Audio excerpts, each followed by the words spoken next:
Mística Cidade de Deus, capítulo 3,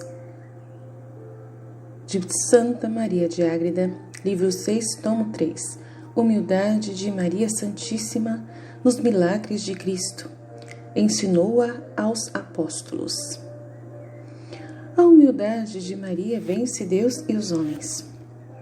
O principal argumento de toda a história de Maria Santíssima, se bem se considera, é uma demonstração claríssima da humildade desta grande Senhora e Rainha dos humildes.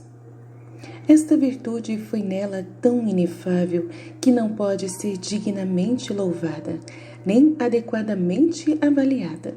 Sua impenetrável profundidade não foi suficientemente compreendida nem pelos homens, nem pelos anjos.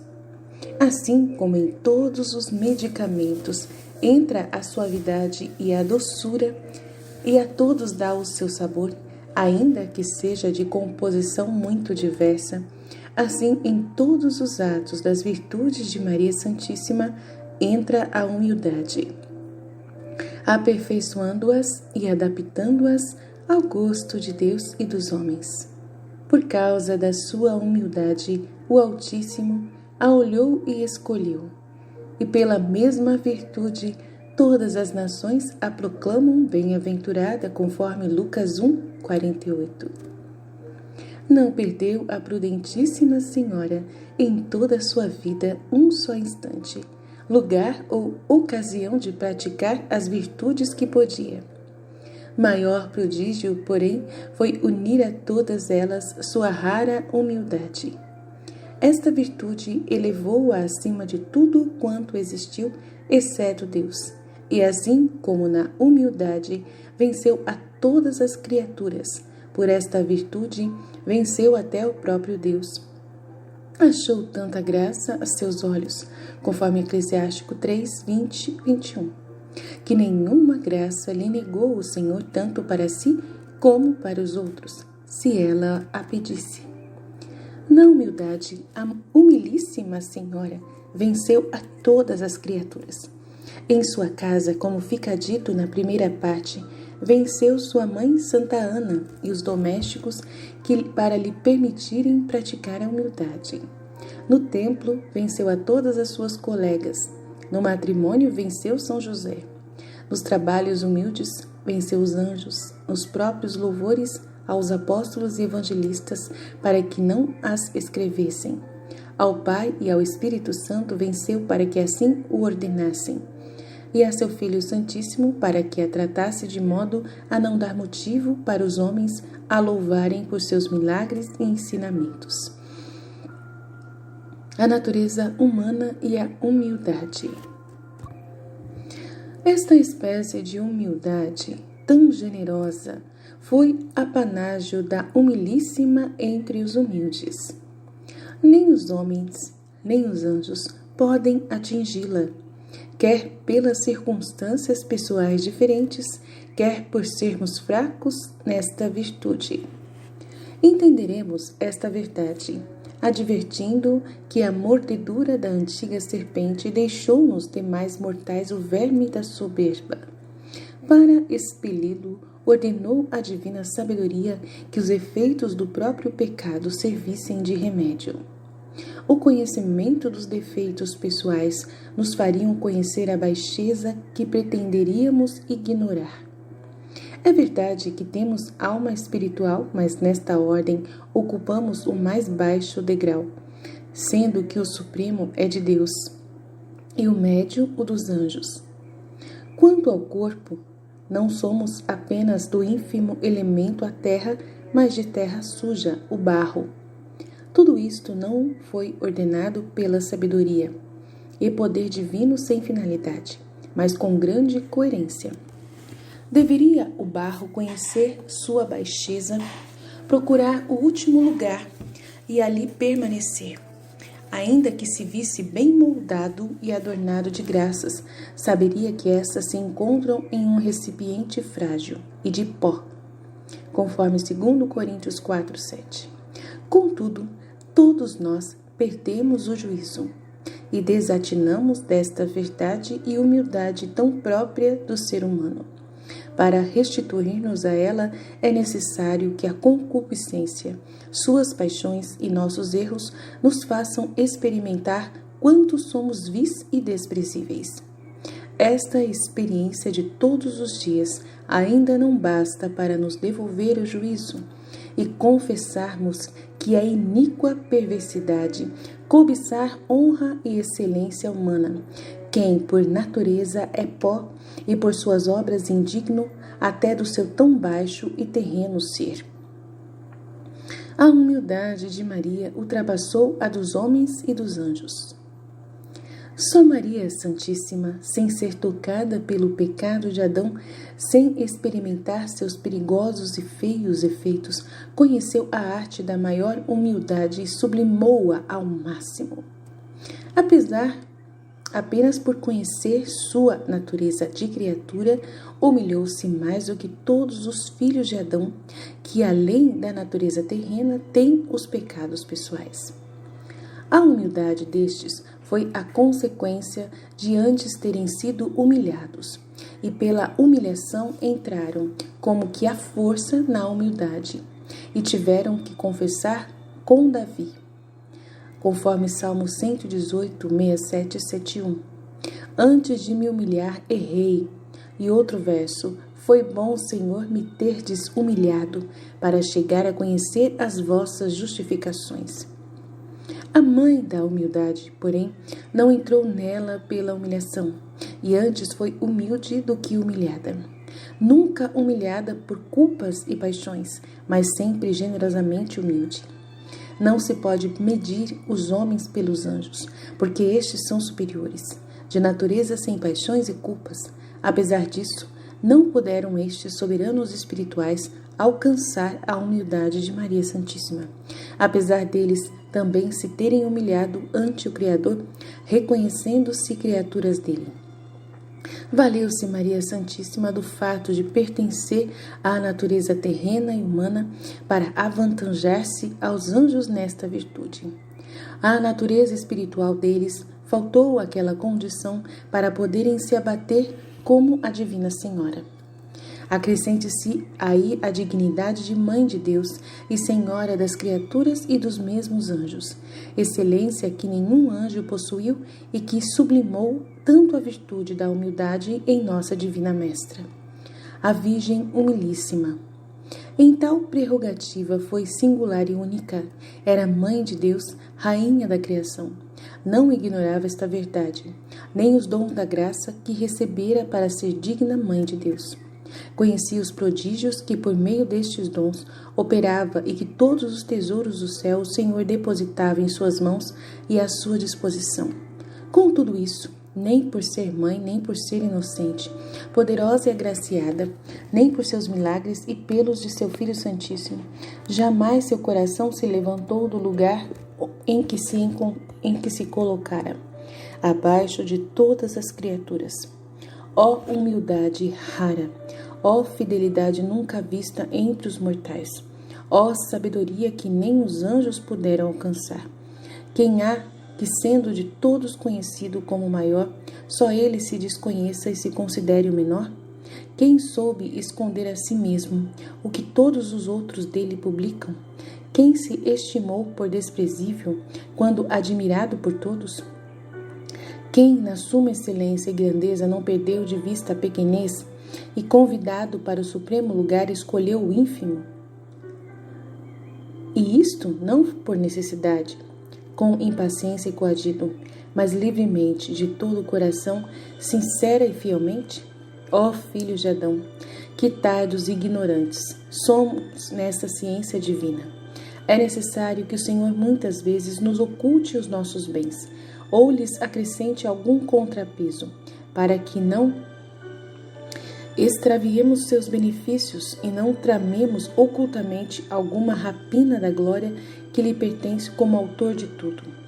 Entendamos, pois, como é falsa e insegura a nossa humildade, ainda quando acontece que a pratiquemos, pois o Senhor, digamo-lo a nosso modo, precisa usar de tantas cautelas ao nos confiar algum favor ou virtude. É tão frágil a nossa humildade que poucas vezes recebemos seus dons sem os contaminar com a nossa ignorância, ou pelo menos com autocomplacência e vaidosa satisfação. Os anjos admiram a humildade da Virgem. Para os anjos de Maria Santíssima, foi admiração ver o procedimento da Grande Senhora, nas ocasiões em que Cristo Nosso Senhor operava milagres. Não estavam acostumados a ver nos filhos de Adão e nem entre os anjos aquele modo de se abater, entre tanta grandeza e fatos tão gloriosos. Os divinos espíritos admiravam-se menos pelas maravilhas do Senhor, cuja onipotência já conheciam e tinham experimentado, do que pela incomparável fidelidade da Beatíssima Senhora. Todas aquelas obras eram por ela dirigidas à glória de Nosso Senhor, enquanto se reputava tão indigna, como se sua presença no mundo fora um obstáculo para as obras do seu Filho Santíssimo e que ele as fazia só por favor de sua misericórdia. Ao contrário, por suas orações, ela era o instrumento que inclinava o Salvador a fazê-las. Além disso, como outras vezes já disse, se Maria Santíssima não interferisse entre os homens e Cristo, o mundo não teria merecido receber a doutrina do Evangelho. Maria pede a Cristo que afaste dela o louvor dos homens. As obras e milagres de Cristo, Nosso Senhor, eram tão surpreendentes para o mundo que, logicamente, atraíam grande glória e admiração por sua Mãe Santíssima. Tornava-se conhecida não só pelos discípulos e apóstolos, mas também pelos novos fiéis. Quase todos se dirigiam a ela, confessando-a por mãe do verdadeiro Messias e dando-lhe muitas felicitações pelas maravilhas operadas por seu Filho Santíssimo. Estes sucessos eram um novo crisol para a sua humanidade. Apegava-se ao pó e se aniquilava em sua própria estima, mais do que qualquer pensamento criado possa imaginar. Por se abater deste modo, não negligenciava a gratidão. Ao mesmo tempo que se humilhava, dava ao Eterno Pai dignas graças por todas e cada uma das admiráveis obras de Cristo, suprindo assim a humana ingratidão. Através da invisível comunicação que sua alma puríssima tinha com a do Salvador, pedia-lhe que desviasse a glória do que os ouvintes de sua divina palavra queriam dar a ela. Assim acontecia, e os evangelistas se referem a algumas destas ocasiões, por exemplo, Lucas 9:27, quando Jesus curou o endemoniado e os judeus quiseram atribuir a cura ao próprio demônio. O Senhor inspirou a uma fiel mulher a exclamar em voz alta: "Bem-aventurado o ventre que te trouxe e os peitos que te amamentaram." Ouvindo estes elogios, a humilde e prudente mãe pediu interiormente a Cristo Nosso Senhor que desviasse dela aquele louvor. Concedeu Jesus, mas de tal modo que lhe aumentou o louvor, ainda que ocultamente. Respondeu: "Antes, bem-aventurados os que ouvem a palavra de Deus e a põem em prática." Conforme Mateus 12, 5, Lucas 11, 28. Com essas palavras, à margem da honra que davam a Maria Puríssima, na qualidade de mãe, deu-lhe a honra da santidade. De passagem, ensinou aos ouvintes o essencial da virtude comum a todos, no que sua mãe era singular e admirável, embora na ocasião não o tivessem compreendido. Esclarecimento sobre passagens evangélicas. A outra passagem é referida por São Lucas 8:21. Estando o Salvador pregando, disseram-lhe que sua mãe e seus irmãos o procuravam e não podiam se aproximar por causa da multidão. A prudentíssima Virgem, prevendo algum aplauso por parte dos que a conheciam, pediu ao Salvador que o dissimulasse. Ele assim o fez, respondendo: "Minha mãe e meus irmãos são os que fazem a vontade do meu Pai, ouvem sua palavra e a cumprem." Nessas expressões, o Senhor não excluiu sua mãe da honra que merecia por sua santidade, antes a subentendeu mais que a todos. Deu-lhe-a, porém, de modo a não ser aplaudida pelos circunstantes, satisfazendo o desejo dela para que só o Senhor fosse conhecido e louvado por suas obras. Advirto que descrevo estas passagens como sendo distintas, tendo-se verificado em lugares e ocasiões diferentes, como entendi e como refere São Lucas no capítulo 8 e 9, de São Mateus 12, 45 a 46, refere o milagre da cura do endemoniado mudo e logo em seguida diz que avisaram o Salvador que sua mãe e seus irmãos estavam fora e lhe desejavam falar, e o mais que acabo de referir. Foi por este motivo que alguns expositores julgaram que os dois fatos sucederam na mesma ocasião. Tendo eu, por ordem da obediência, perguntado outra vez, foi-me respondido terem sido casos distintos, conforme se pode coligir dos outros capítulos de São Lucas anteriores a essa narração. As palavras bem-aventurado, o ventre que te trouxe, etc., foram ditas depois do milagre a favor do endemoniado. O outro sucesso da mãe e dos irmãos do Senhor, São Lucas refere no capítulo 8. Depois que o Senhor pregou a parábola da semente, foi esta a sequência dos fatos. Explicação das passagens evangélicas. Para melhor se entender que os evangelistas não discordam entre si e qual a razão que levou a Santíssima Rainha a procurar seu filho nas ocasiões escritas, advirto que para duas finalidades a Divina Mãe ia ordinariamente onde Cristo Nosso Senhor pregava. Primeiro, para ouvi-lo, como disse acima. Segundo, para pedir-lhe graças para as almas, conversão de algumas, saúde para os enfermos e necessitados. A piedosíssima Senhora tomava por sua conta essas necessidades, como aconteceu nas bodas de Caná. Por estes e outros justos motivos ia procurar Jesus, quer avisada pelos santos anjos, quer inspirada pela luz interior. Esta foi a razão de ter ido onde se encontrava o Divino Mestre nas ocasiões referidas pelos evangelistas. Como isto acontecia muitas vezes e o número de pessoas que seguiam a pregação do Senhor era tão grande, os evangelistas referem só 2 vezes, e outras muitas passagens passaram em silêncio. O mestre teve que ser avisado de que sua mãe e seus irmãos o procuravam, e nessas ocasiões disse as palavras referidas por São Mateus e São Lucas. Não se deve admirar que os repelisse em diferentes lugares e tempos, pois há exemplos dessas repetições como a daquela sentença: o que se exalta será humilhado, o que se humilha será exaltado. É citada por São Lucas na parábola do publicano e do fariseu. Na parábola dos convidados às bodas, por São Mateus em outra ocasião, conforme Mateus 23:12. Maria, mestra da humildade. Maria Santíssima foi humilde não só para si, mas nesta virtude tornou-se a grande mestra dos apóstolos e discípulos. Era necessário que eles se fundassem na humildade, pelos dons que haviam de receber e os prodígios que mediante os mesmos iriam realizar. E isto não só futuramente na fundação da igreja, mas desde já na pregação. Os evangelistas contam que nosso Divino Mestre enviou à sua frente primeiro os apóstolos e depois os 72 discípulos, dando-lhes poder de fazer milagres, expulsar demônios e curar os enfermos. A grande mestra dos humildes exortou-os com o exemplo e palavras de vida eterna, como haviam de proceder na realização destas maravilhas. Com seu ensino e orações, despertou nos apóstolos novo espírito de profunda humildade e sabedoria, para conhecerem com mais clareza que aqueles milagres se faziam em virtude da misericórdia do Senhor. Somente a seu poder e bondade se devia toda a glória daquelas obras, das quais eles eram apenas instrumentos. Como ao pincel não se deve dar a glória à pintura, nem à espada a glória da pintura, como ao pincel não se deve dar a glória da pintura e nem a espada a da vitória, mas tudo é atribuído ao pintor e ao soldado que os moveu e dirigiu. Assim, a honra e o louvor dos portentos que fariam deveriam remeter ao seu Senhor e Mestre, de quem procede todo o bem. E é para se advertir que nos evangelhos não se vê que o Senhor dissesse algo desta doutrina aos apóstolos quando os enviou a pregar, porque já os instruíra a Divina Mestra.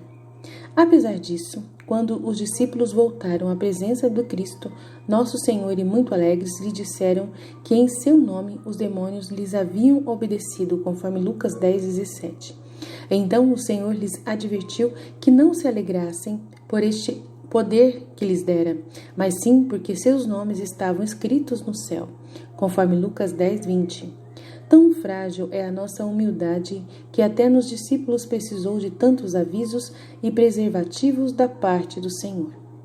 Maria, a cooperadora na fundação da Lei da Graça.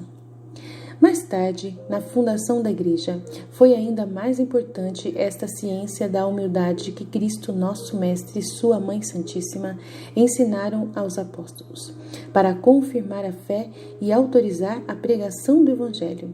Iriam operar grandes prodígios em virtude do Senhor. Os gentios, acostumados a cegamente atribuir a divindade a qualquer coisa grandiosa e insólita, vendo os milagres que os apóstolos faziam, queriam adorá-los como deuses. Assim aconteceu a São Paulo e a São Barnabé na Licaônia, ao curarem um entrevado de nascença, conforme Atos 14:6. A São Paulo chamavam Mercúrio e a São Barnabé Júpiter. Depois, na ilha de Malta, quando São Paulo sobreviveu à picadura de uma víbora, tomaram-no por um deus, conforme Atos 28:6.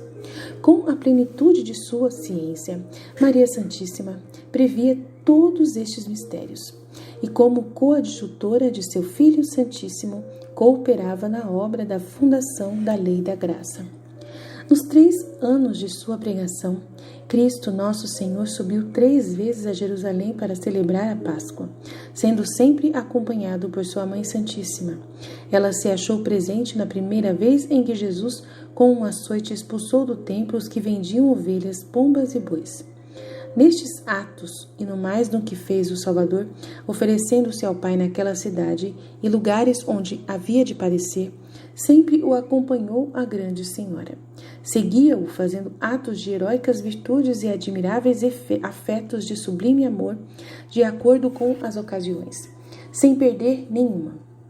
A todos os seus atos dava a plenitude de perfeição que cada qual pedia, exercitando principalmente a ardentíssima caridade que recebia da divindade, conforme 1 João 4,16.